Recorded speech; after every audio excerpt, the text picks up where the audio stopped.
जोगवा बेसाह बेटी पाटी ओठांगावेली पाटी ओठांगावेली।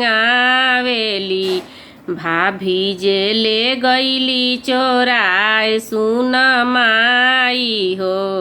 भाभी जे ले गईली चोराय सुन माई हो। घोड़वा चढ़ल वैले भैया हो अपनी भैया भैया हो अपनी भैया। काहे बहिनी ढाड़ तारू लोर सुन माई हो।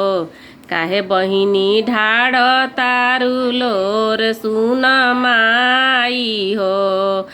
जोगवा बेसाह भैया पाटी ओठंगवनी अरे पाटी ओठंगवनी हो। भाभी जे ले गईली चोराय सुन भैया हो। भाभी जे ले गईली चोराय सुन भैया हो।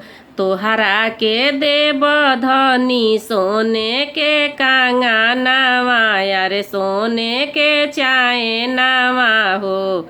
बहिनी के दे दना सोहाग सुन धनिया हो। बहिनी के दे दना सोहाग सुन धनिया हो।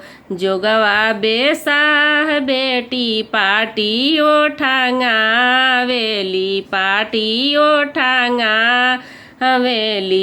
दीदी जे ले गईली चोराय सुन माई हो। दीदी जे ले गईली चोराय सुन माई हो। घोड़वा चढ़ल वैले जीजा हो अपनी जीजा।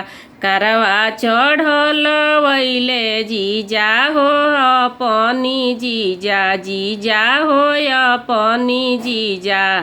काहे साली ढाड़ तारू लोर सुन माई हो।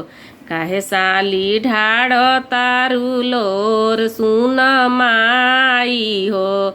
जोगवा बेसाह जीजा पाटी ओठंगवनी अरे पाटी ओठंगवनी हो। दीदी जे ले गईली चोराय सुन माई हो। दीदी जे ले गईली चोराय सुन माई हो। दीदी जे ले गईली चोराय सुन माई हो। तोहरा के देव धनी गालावा के हारावा अरे गालावा के हारावा हो। साली के दे दना सोहाग सुन धनिया हो। साली के दे दना सोहाग सुन धनिया हो। साली के दे दना सोहाग सुन धनिया हो।